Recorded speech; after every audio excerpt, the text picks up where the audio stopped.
Negeri Seribu Batu atau Nebuba berada di lembah Bukit Harapan di apit dua gunung.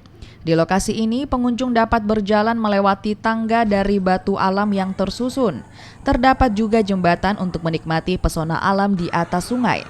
Bagi pengunjung yang ingin beristirahat, dapat menempati gazebo yang disiapkan pengelola atau bersantai di sisi sungai sambil duduk di ayunan Seribu Batu.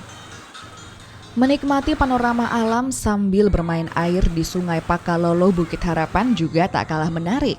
Selain jembatan cinta, juga ada taman sakura untuk bersuah foto serta jalan mantan.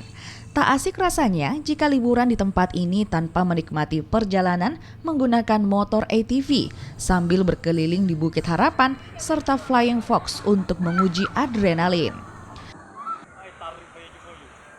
Tadi sempat keliling Bu ya? Oh iya sudah. Di tempat-tempat spot foto mana saja Bu tadi? Oh sudah di sini di vilanya, ada di tenda sini.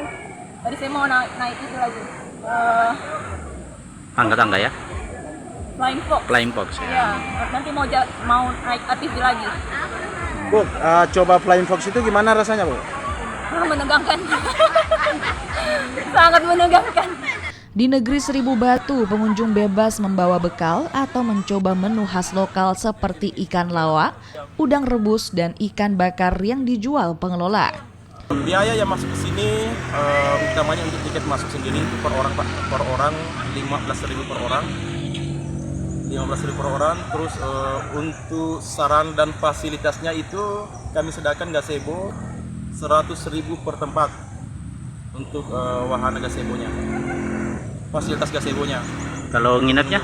Untuk nginap sendiri rumah kurcaci 300.000 dan tenda sendiri 300.000 Pak. Di lokasi ini bebas bea parkir. Sementara pengunjung yang ingin menikmati suasana malam, Nebuba yang memiliki luas 3 hektar menyediakan fasilitas penunjang dengan biaya sewa. Untuk tiba di negeri Seribu Batu, wisatawan bisa melanjutkan perjalanan sejauh 5 km dari Kecamatan Bua di Kabupaten Luwu. Amran Amir, Kompas TV Luwu, Sulawesi Selatan.